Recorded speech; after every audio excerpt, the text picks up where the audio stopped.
So there are basically two more lectures remaining, not two more lectures, two more lecture notes. Second last one is about this one. Expectation when you involve more than one random variable, covariance, and above all, we have to define and introduce this correlation for this class, which is kind of very important concept that you must know for the, especially for the final exam. So that's lecture number 10. I plan to spend 2 lectures on this one, and starting from the maker class this Thursday, we're gonna start covering the most important topic in this class, which is central limit theorem, sampling distribution.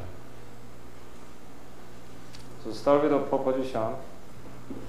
So say that there's 2 different random variables x and y, and then we further have some function, continuous function of these two. And then the following 2 results hold. If x and y are the discrete random variables, you of course have to define this joint PMF. And then that's the case. Expectation of this some function of this x and y, you still can get to use the joint PMF. You don't have to derive anything new.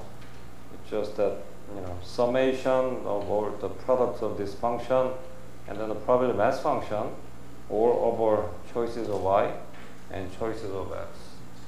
And of course, in the continuous case, when x and y is similarly defined, there's probably density for these two, which is the little f of x and y. That expectation of the whole function, real valued function of x and y, is defined to be double integration of the product with the same function inside, and then the probability density function this time, because it's continuous. Okay. So we had something similar in the marginal case, when you had only 1x, and you define any real valued function of this guy, expectation of the whole function, nothing but the integral of this function, and probably the density function of this. So in principle, if you have to compute the expected value of this function of x, not just x itself, it is required to obtain the PDF of this transferred x, but not particularly, because of the proposition that we introduced sometime before. So same idea can be extended to the case of bivariate ones, when you deal with more than one random variable.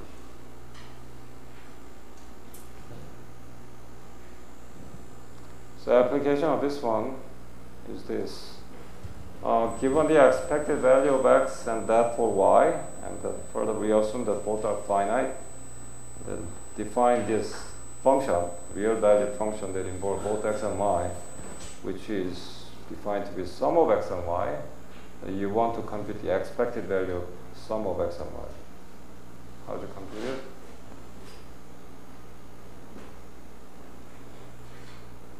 How do you compute this?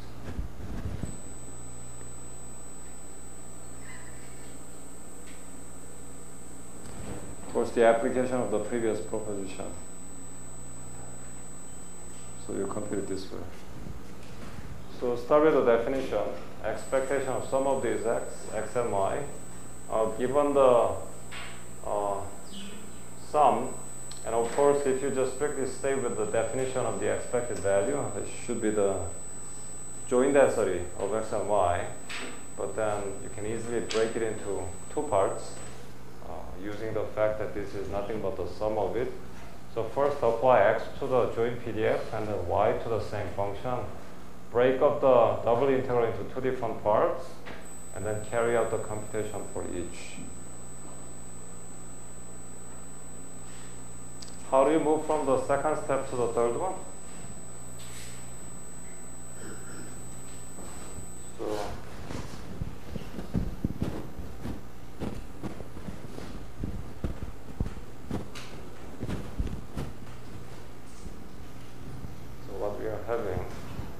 First we'll get the first double integral.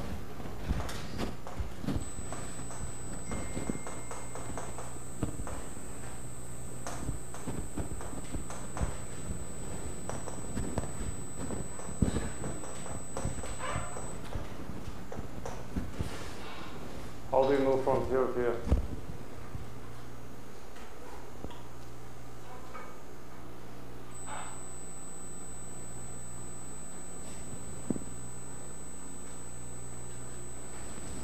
So you should do it for the first half of it, and then do basically the same thing for the remaining one. And then you have the third equality. So who told you this?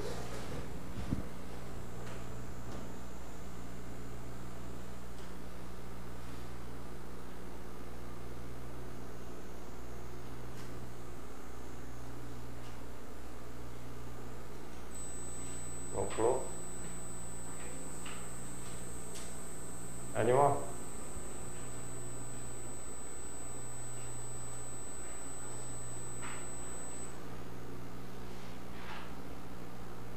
We see that there's two different integrand, which is one for y and the other for x. But you see that this x is free of this y, so it doesn't matter whether you include this one or not. So you can bring this one outside. Of course, the outside of the inner integral, not the outer one. Then what you are basically having is this. Right? I'm just doing, get this guy, and then bring it outside from the inner integral. Can do it because this x has nothing to do with this differential y. Right? Now what?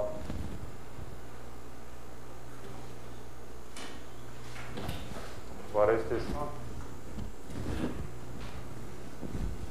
Don't have any red.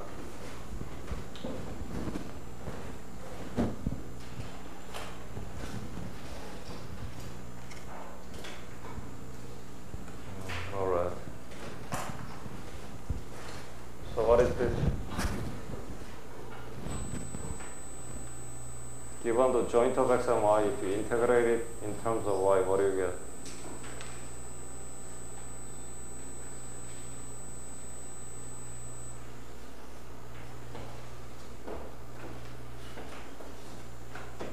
That's marginal, right? Marginal PDF of x. See that if you integrate this one in terms of x, you get the similarity. If you do similar thing in terms of x, that will give you marginal density of y. Okay. So always remember, given the joint, if you just integrate one of the variables that you want to knock it out of the equation, you get the marginal distribution. Just ruling out this one, just a marginal y. So the second one, moving from this double integral down to this one, just when you do the same thing basically, in terms of x first, and then in terms of y. Yeah. So that's how you get this. But then you are done because what's remaining here on the left hand side is nothing but the expected value of y, x, and then the second integral, the univariate, is nothing but the expected value of y. So you have just shown that simple intuition. Expected value of the sum of any two random variables is supposed to be sum of each separate expected value of x and expected value of y. Period.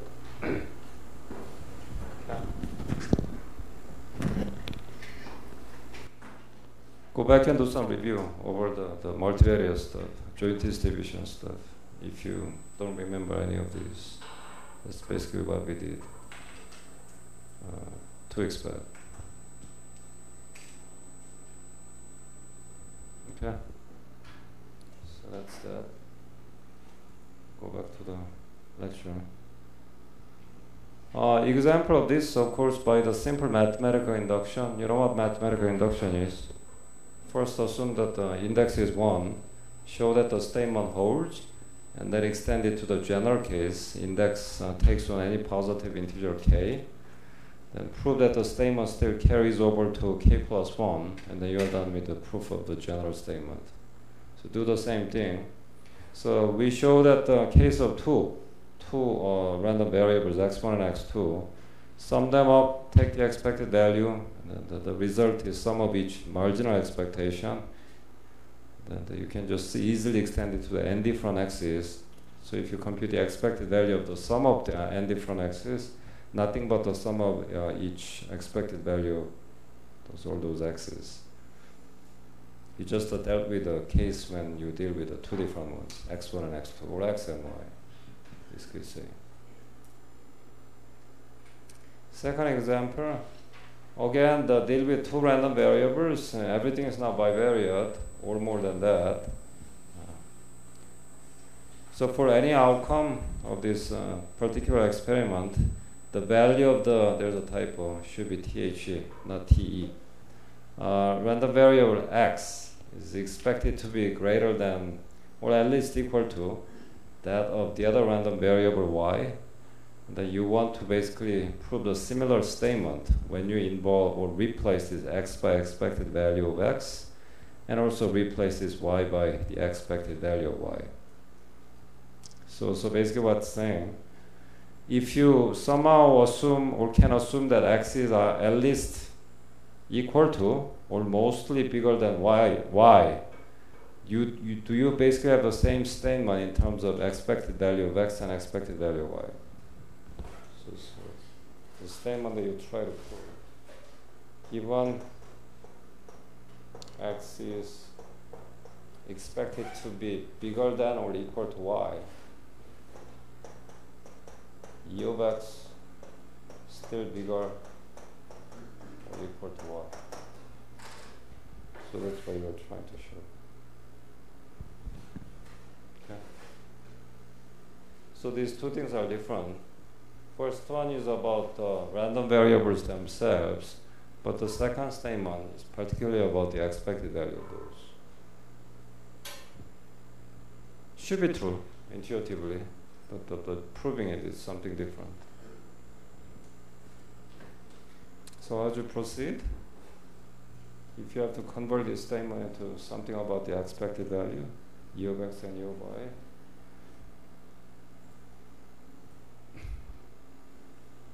here's how. So the trick is you rewrite this inequality in terms of the difference between x and y.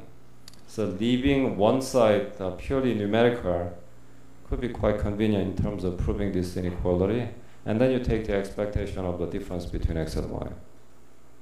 Same thing, whether you take the expectation of the statement, x either equal to less than or bigger than y, or you just simply take the expectation of the difference between x and y, and then claim that that's expected to be non-negative. But then the reason why we rewrite it this way is because we can directly apply the result of the proposition 1 if you write it this. Because it allows us to compute the sum of those, expectation of the sum of those different variables, but then difference is basically special kind of sum. When you fix that coefficient -1 instead of +1, that's the difference. In terms of the numerical operation, it's just basically the same thing. But then you can directly apply the first proposition. Expectation of the difference between x and y can be computed as this double integral. Use the same difference between x and y as the integrand, and then add up the joint PDF of x and y, and then first differentiate it in terms of x, and then do the same thing in terms of y. You can switch the order. Now you can expand them, break these double integrals into two different double integrals. First integrand is x times the joint PDF of x and y, and the second one is the product of y and the same joint density between x and y. Using the same trick, using the fact that this x is completely free of y, you can put this x outside of this inner integral, but then what's remaining inside is going to be the marginal PDF of x. So do the same trick. Putting this guy out of the first integral inside, and what we are having is this.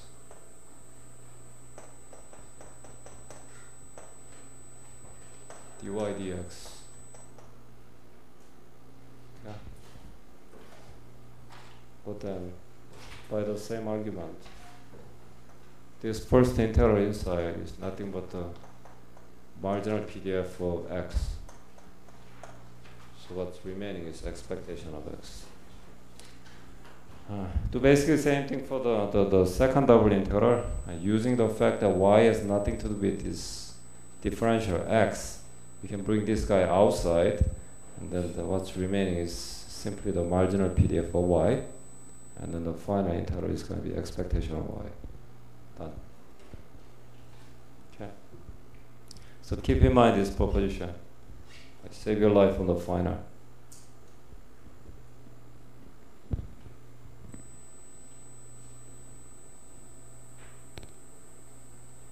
Anything so far?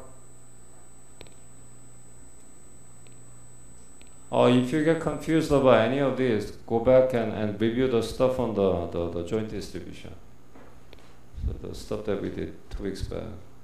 If you ever get lost, most likely because of that, not because of this material itself, I think.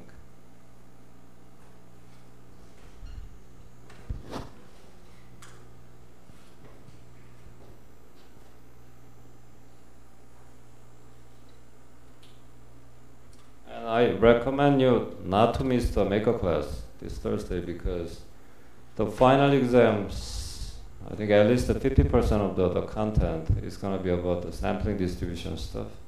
We start that on Thursday. So the other half could be anything that we have covered so far. Could be something about joint distribution, could be anything about those midterm material, but the second half. But the other 50% is strictly about the sampling distribution, which is the lecture 11. Lecture note 11 is all about that. So lecture note number 10, this one, we do the first half today and then the second half tomorrow. And then starting this Thursday, when we have the maker class, we start doing the last lecture note 11, and that's all about the sampling distribution. By far the most important single topic in this course. So please don't miss that one out.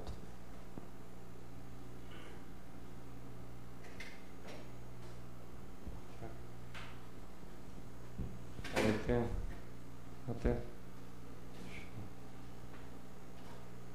Next one.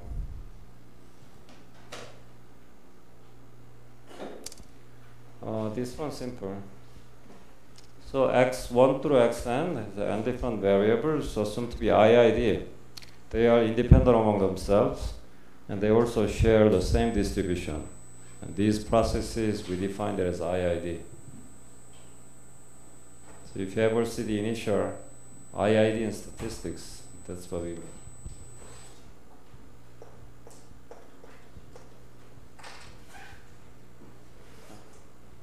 Independent, identical distribution means that they have the same distribution. That's what we say about this IID thing. Since it's used so often, people just simply take those initials and call them as IID. And further, we do know that this x have the distribution function f, and then expectation of mu. So that's the CDF of these random variables, the same distribution. And then there's a further expected value of that, which is known to be mu.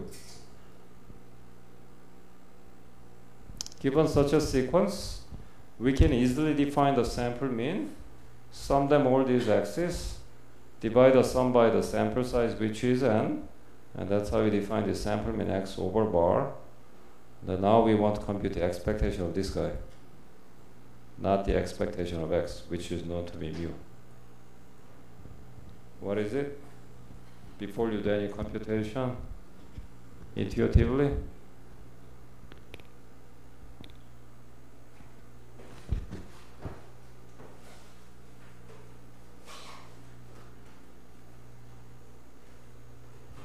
I mean, officially that's still the application of the first proposition, but you can immediately see what the answer is. So there are n different x's.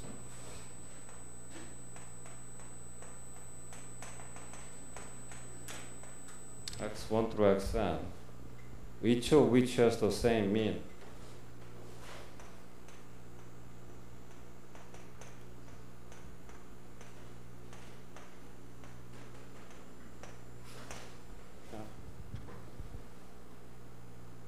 You take the sample mean of this, and then take the expectation of the sample mean. What do you get?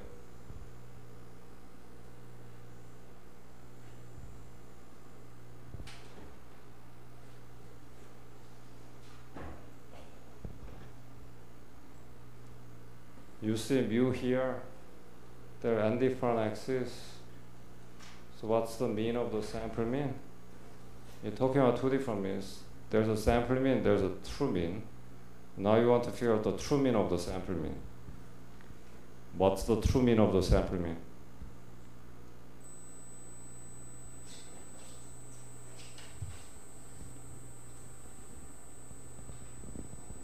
Any guess?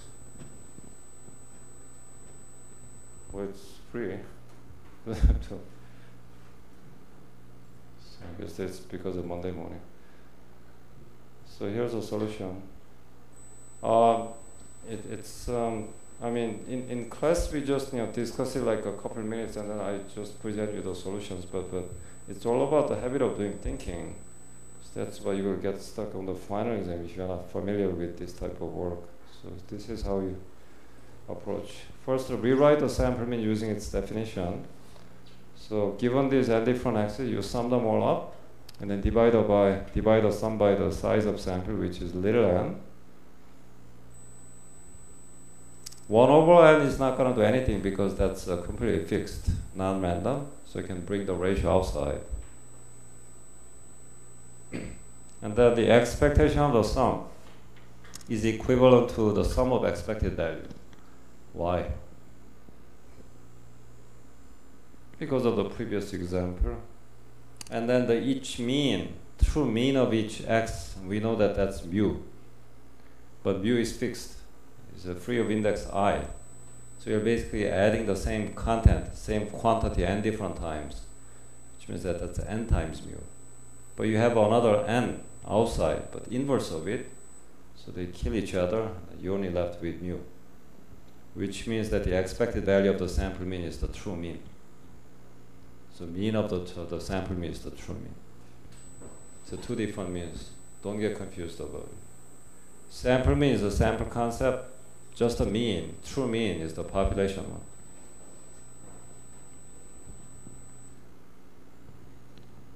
Okay.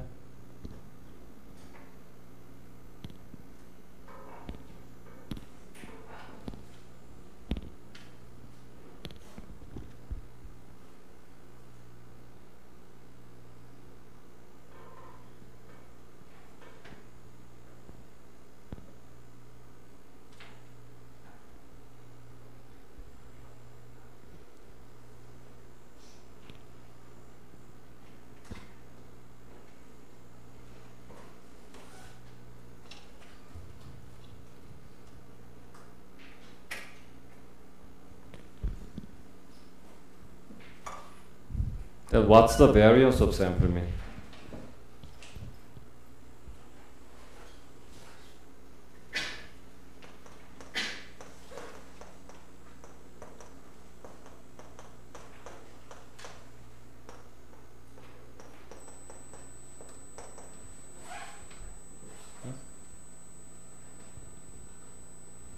Mean of the sample mean is mean, but what's the variance of the sample mean?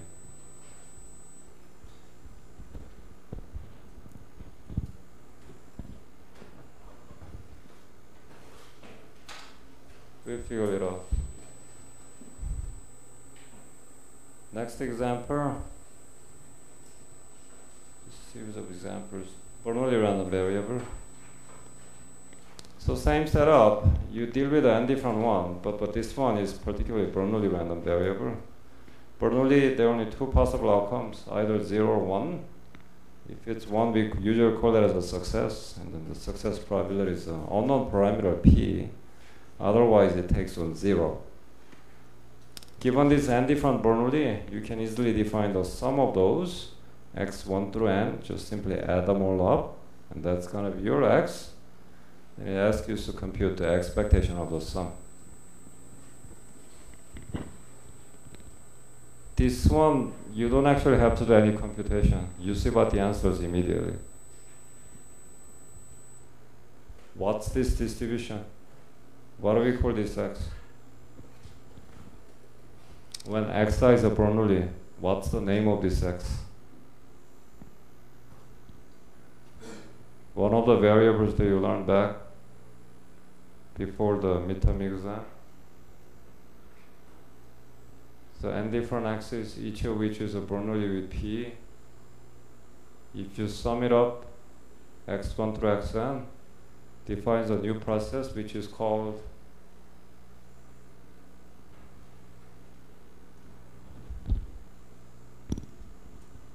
like I'm talking to a wall. So it's each one of them is a Bernoulli.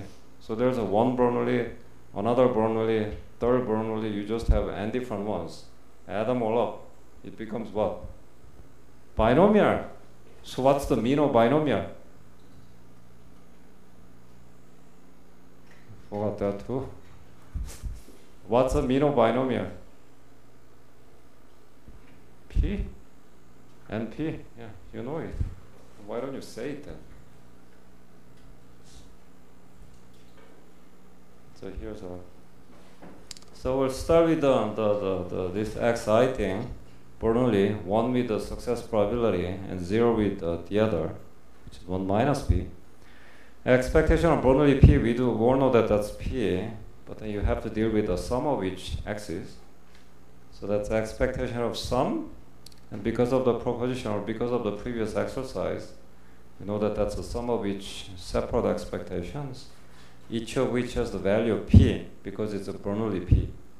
But then you are adding those different p's, actually same p's, n different times. So it's n times p. So that's a formal way. But if you just directly go to the fact that the sum of these n different Bernoulli is nothing but binomial n and p, mean is just simply the mean of binomial n and p, which is n times p. Either way, answers are the same, but the second way is much quicker and faster, and also safer.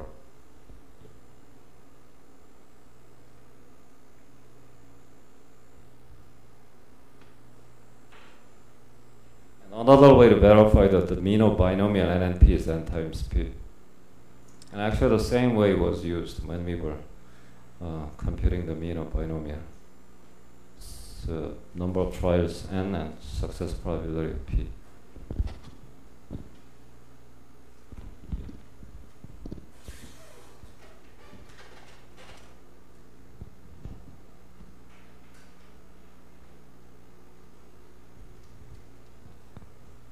I traveled like 3,000 miles for the past 2 nights, so I still feel like I'm in the bus or something.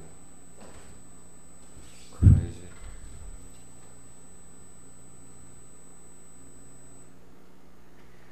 You know that we were in the middle of earthquake? The Japan had an earthquake. So I was woke up in the middle of the night because the hotel was shaking. The floor was moving around.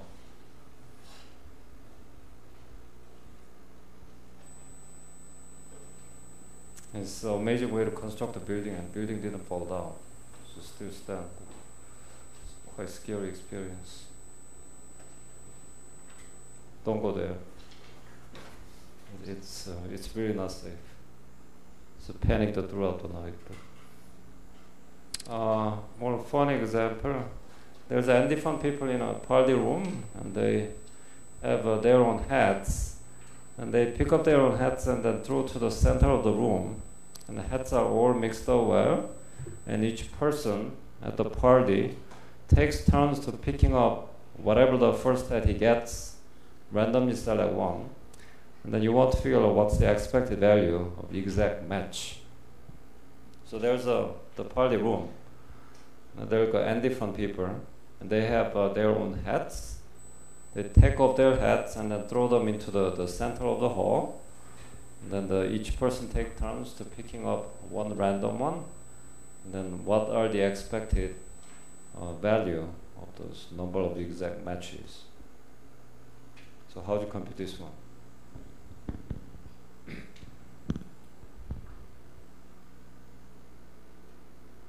And this is selection with replacement. You pick up and check whether that's yours or not, and then turn it back. So like a pile of hats. You come to this and then pick one up on a random basis, check whether that's yours or not. Either way, you just put it back to the pile, and then the second person comes around and then do the same thing, all the way to the very last person. And then when you're done with all those, you just simply record how many of those actually picked up their own heads. And what's the expected value of exact match?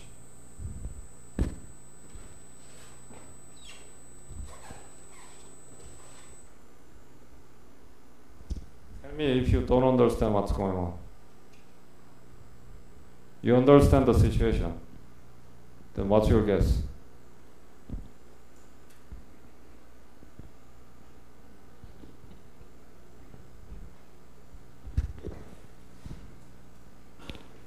N people with N different hats, and each of them is equally likely to be picked up. It's a selection with replacement. And when the last person is done with picking up his, whatever the head is, how many of those will actually end up with picking up their own heads? What's the expected value? Expected number of such matches? Oddly enough, the answer is 1. Only one person. And here's why. The trickiest part of handling this question is setting up this X. You really have to think of this one as a Bernoulli random variable because that's a random trials. You just get to repeat it like n different times, each of which has the same success and failure probability, which is simply what? 1 over n, because it's random pick. And in total there are n different hats, but you only have one chance to pick one up, so it has to be 1 over n. So that's Bernoulli with 1 over n as p takes on 1 if the ith person selects his or her own head, otherwise it becomes 0. And then for each I, the person is equally likely to select any one of these n different heads, so the success probability is clearly 1 over n. And that's also the expected value of xi because it's a Bernoulli. Then simply apply the first proposition. Sum of the expectation is the sum of each individual expectation, and that's just a 1 over n because it's a Bernoulli random variable. Or you can think of it this way: it's a binomial n and p is just simply the inverse of the sample size. So individual x Bernoulli 1 over n, because you randomly pick one head out of big N. But then sum, clearly binomial, with n and p, and n this time big N, little p this time is a 1 over big N. So mean is the product of these two, and that's why the expected number of exact matches happens to be 1 in this case.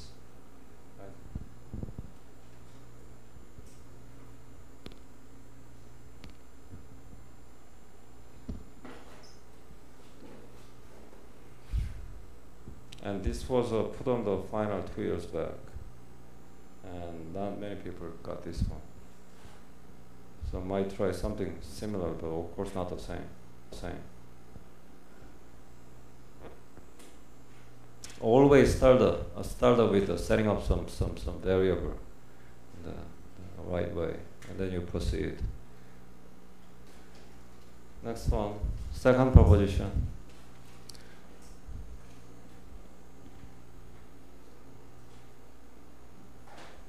Now instead of one real valued function, you think of 2. First one for x, second one for y. And then you put those 2 different variables into different functions. Instead of x and y, you think of a g of x and h of y. Somehow the orders are switched. It should be g and h or h and g. So you take the expectation of the product of these functions, and this new proposition states the total expectation is nothing but the expectation of the first half, g of x, and then expectations of h of y. How do you prove this one? So g is some function of x, h is another function of y. You first consider the product of these functions and take the expectation. That turns out to be same as the expectation of the function of x, and the expectation of another function of y, if and only if there's independence between x and y. So if I ask you to prove this one, how would you do it?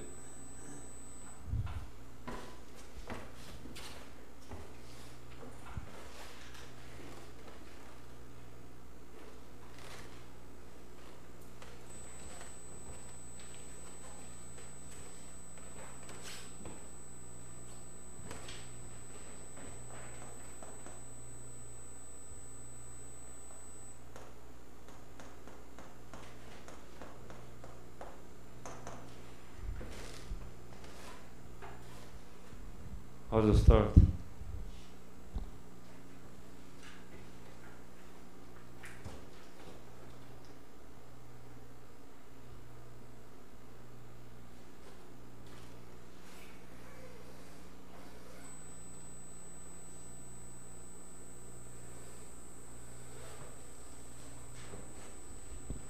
Last time, expectation of some function of x and y that's a joint.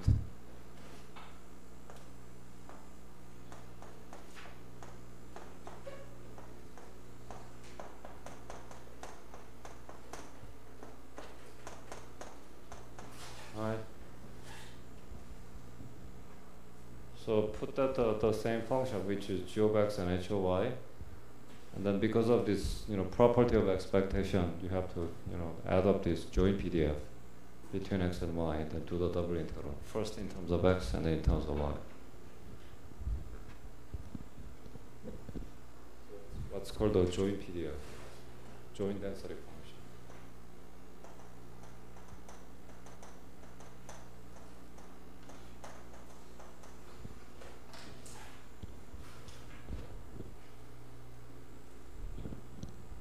I guess you don't remember because you had a festival on the same week, and then I was away for a week, and then you just had a quiz on the previous stuff.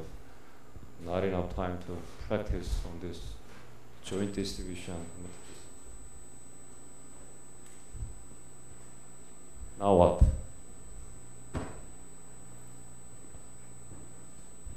Where to go?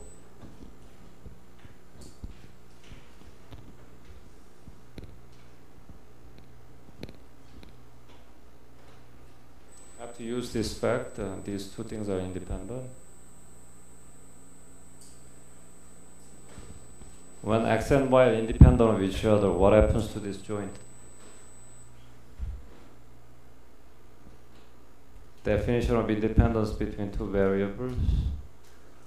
What do we call them? They are independent?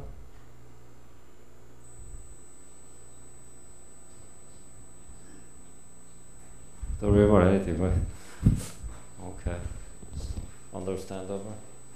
So if they're independent, joint is the product of marginal. Go back to lecture note 9. Like there are two different ways to define independence. So if they are independent,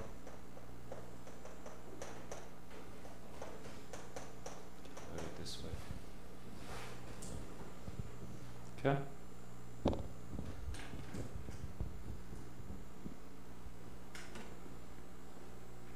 Now,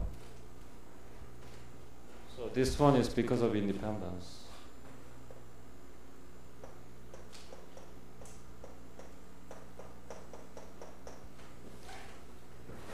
X and Y are independent, so that's the symbol for independence. Those two vertical lines and then just one horizontal.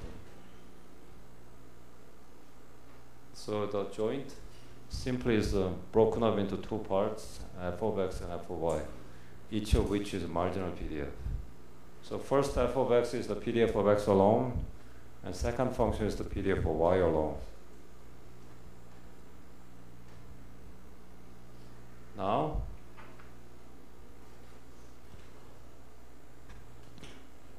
use the fact that some of these components are completely free of x. See that you only get to integrate in terms of x for this inner integral. But you see that this has nothing to do with x, and second marginal density also has nothing to do with x, because that's the marginal density for y. So you can bring these two functions outside.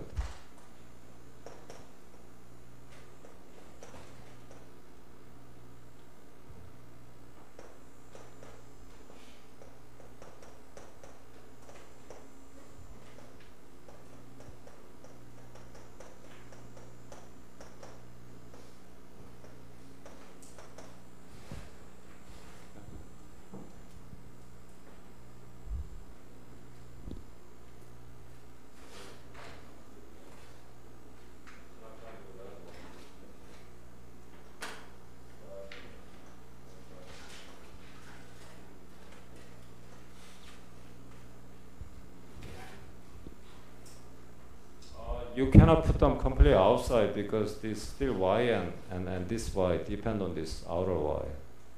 So you have to put in between. Put between these two different integrals. That's okay. And what is this?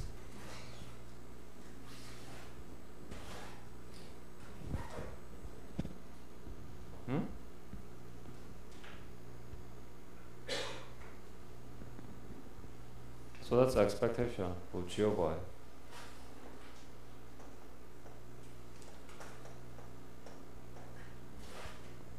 Right. Which is just a number. So any number can move outside the integration. So you can bring this one outside.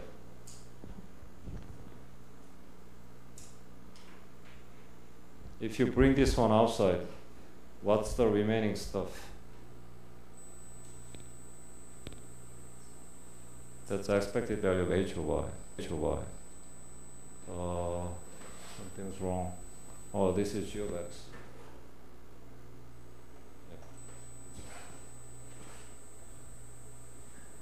So we are done. And that's how you show this. So this is true. If there's an independence between two variables, any separate two real value function, one for x and the other for y, expectation of the whole product is the product of each expectation. Just shown it. Now we have to use it in order to answer some questions.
Using this proposition, we can introduce something very important, which is covariance, which is an essential step to cover before we introduce correlation.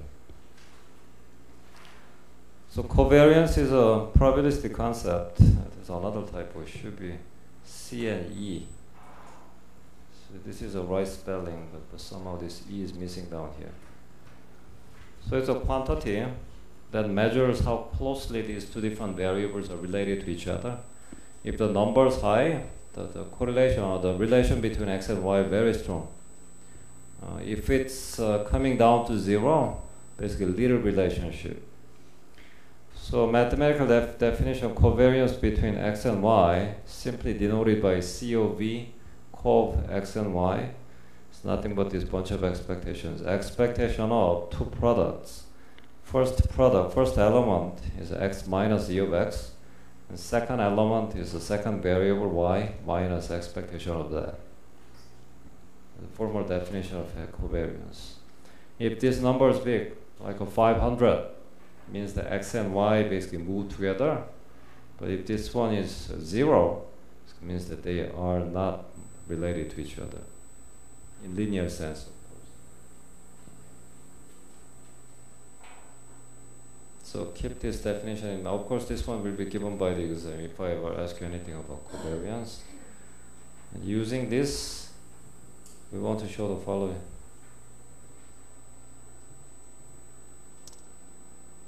So here's definition of covariance, and now you want to prove this. So look at the definition again, and then you want to prove that. Covariance between x and y is difference between these two things. First one is expectation of product of x and y, and then product of expectation of x and then expectation of y.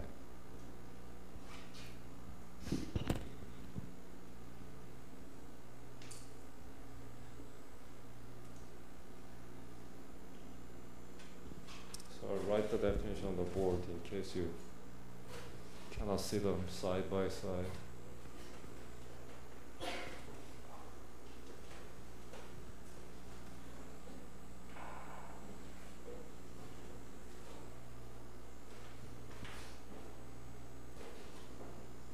Covariance between only two variables. It's a definition between two variables. You cannot define between 3 or 4.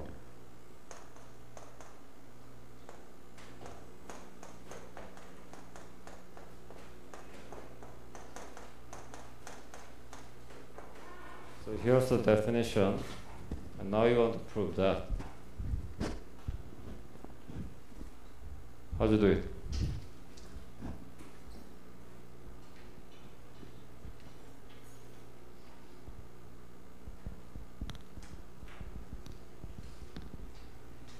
They look kind of related, right?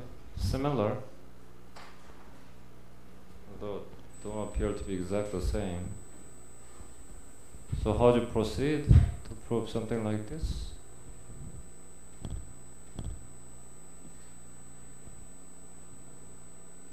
Any idea?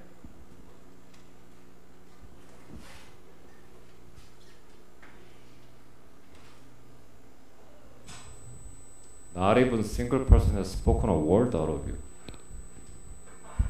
Just me. Anyone? How do you proceed?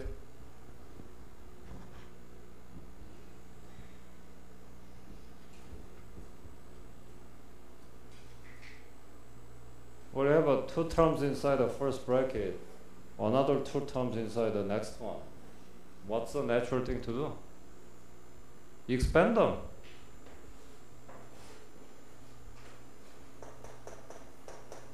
You just expand them.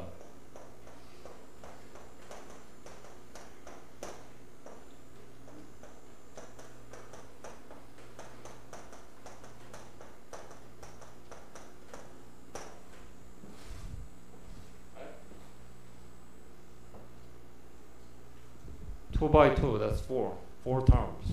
These 4. Right? So multiply this guy by that, this one by this one by that, and that by this. Now, what's next?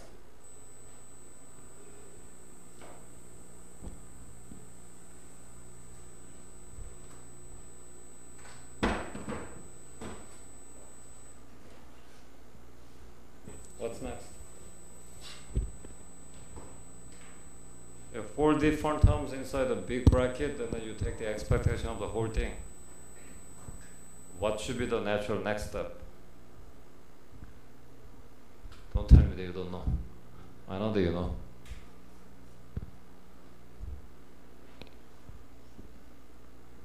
Well, apply the expectation to all of them. That's the next one.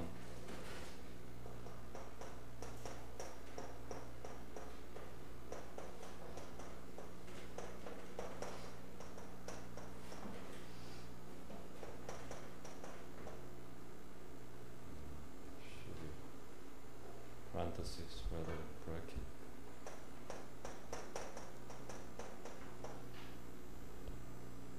I'll write it underneath because people on the side cannot see it.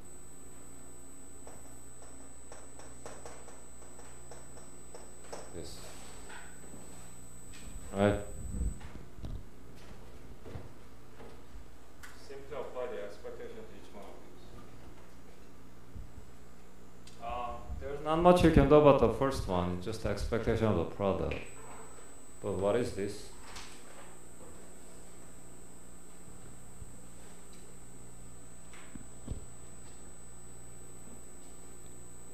How do you rewrite this? Expectation of the y times e of x.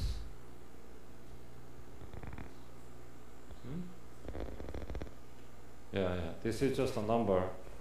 So you can treat that as like a 5 or 6 or something. So you can put this one outside. Then it will just be E of x times E of y. Similarly for this one, it's just a number. So it does not apply to this. This expectation does not apply to this second expectation inside because you already take it.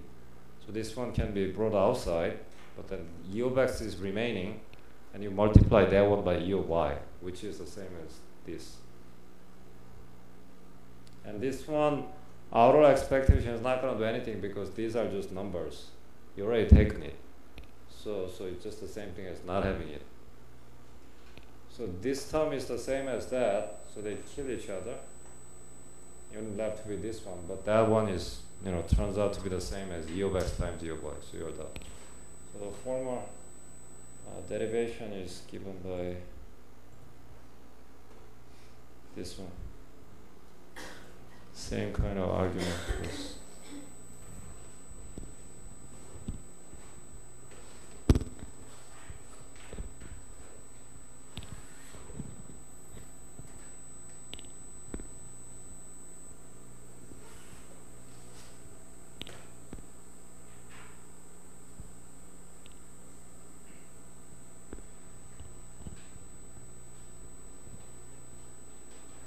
Two more pages, then we are done. But next 2 more pages are not trivial, actually.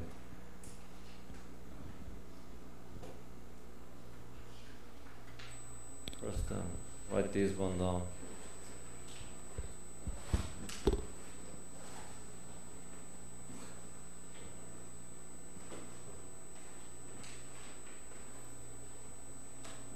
It's the same thing on the lecture notes. But this one's better, so I'm raising this.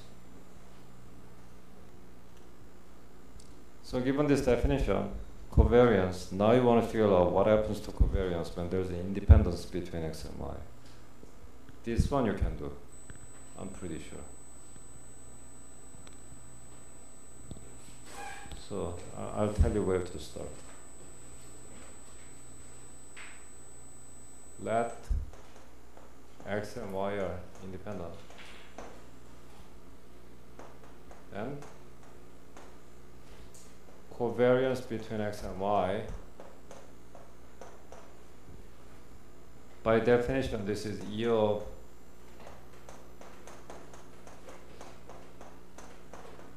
this.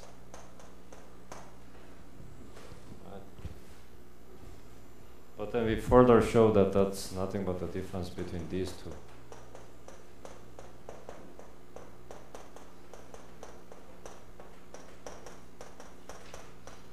Right.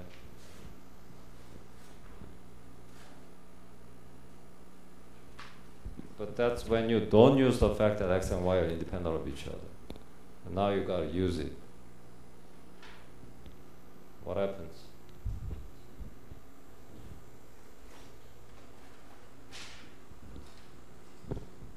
Covariance if x and y are independent. 0. Because why is it 0? Product becomes the product of marginal.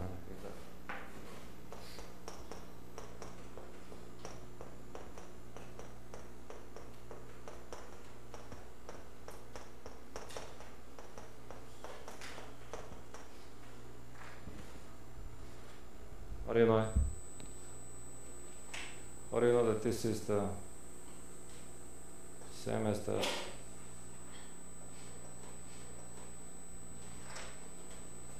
Why is, how come they are the same?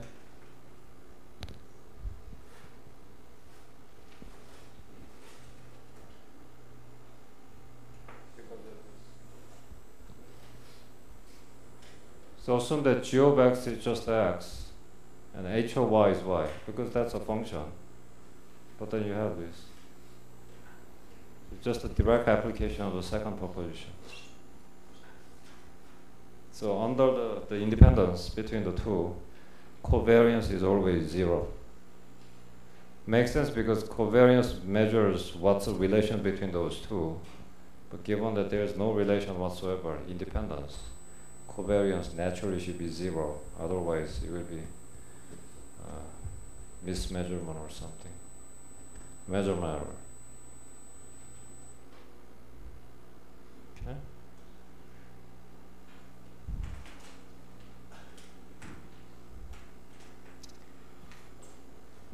Third proposition, and then you're not done.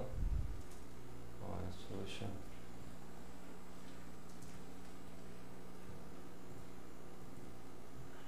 Here's the solution. Just the application of the second proposition. A few important properties of a covariance. Covariance between x and y is the same as covariance between y and x. It's obvious, because it measures relation between those two. Whether you put x first or y first is still the same. Second one, covariance between x and x itself is variance of x. Why?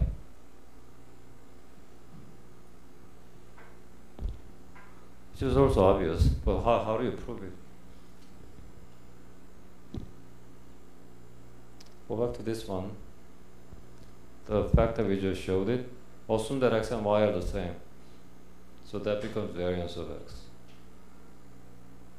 Covariance between a times x, a is some number, and another number little b, b times a y, same as a times b, and then covariance of x and y.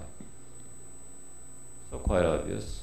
Again, if you want to show it, go back to this property and assume that x is now a times x and y is b times a y. A and b, can put them outside, basically a times b times covariance between x and y. Right? If you don't immediately see it,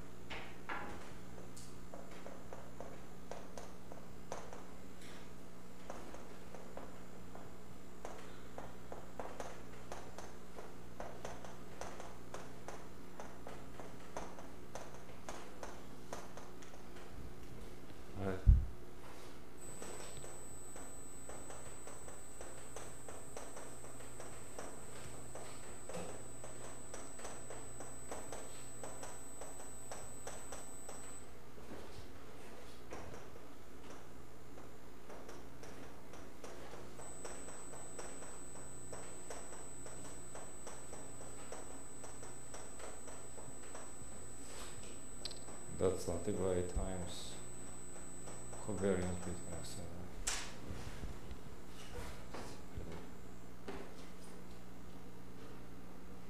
Okay. Talk about the third one.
The last property, this one looks a bit confusing, but actually it's not.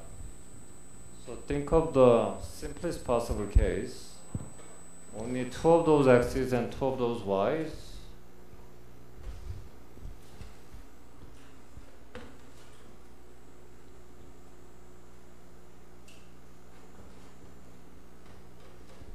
Done?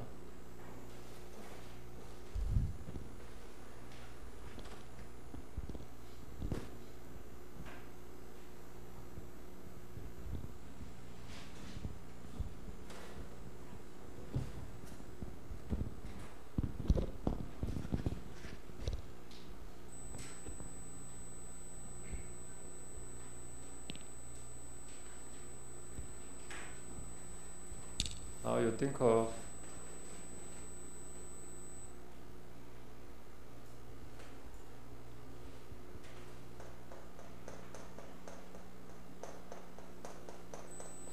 this. So that's the simplest possible case. That's more general one. Deal with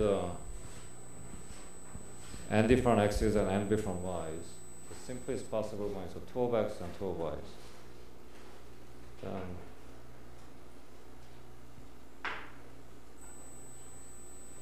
the product of these two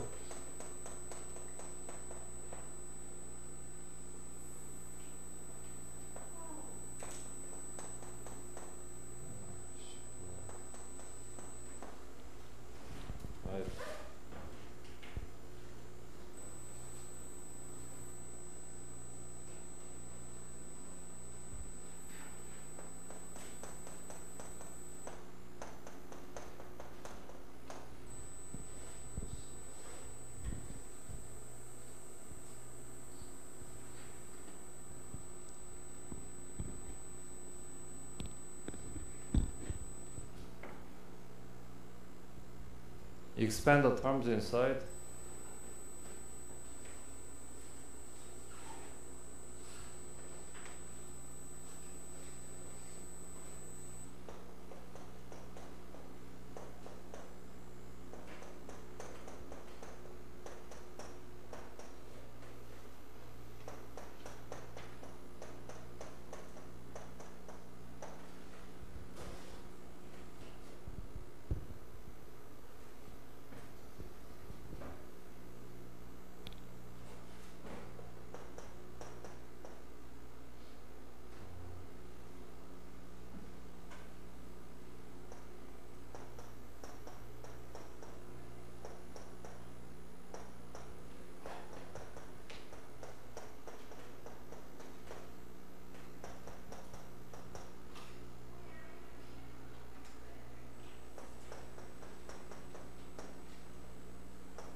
Only consider this and that one. That's covariance between x1 and y1.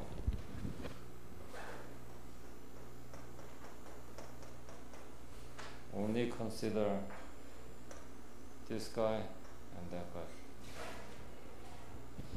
Right?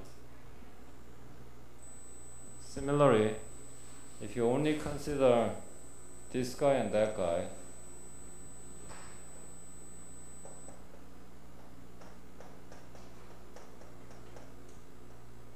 that's this. Okay? Do the same thing for the third one, this one and that one. That's covariance between x1 and x2. And then the last remaining ones, you put those two together, that's again covariance between x2 and y2. So basically what's saying, if you have a sum of x's and sum of y's and take the covariance between those two sums, first expand the sum by considering the product of this sum and that sum.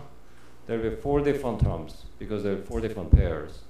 The covariance, taking covariance between those two sums is the same thing as applying covariance to each one of those pairs, which is this. And if you expand it to the case of n different x's and m different y's, and that's basically what the last statement is telling you. You have this.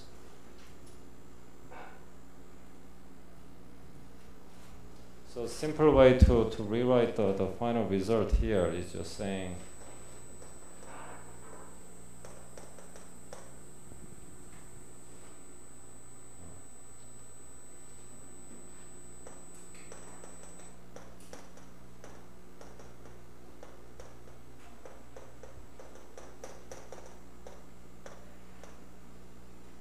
right. Just same thing, whether you write this or that. And if you just increase the sum of those first index to n, and sum of all these j's to m, and that's basically the same.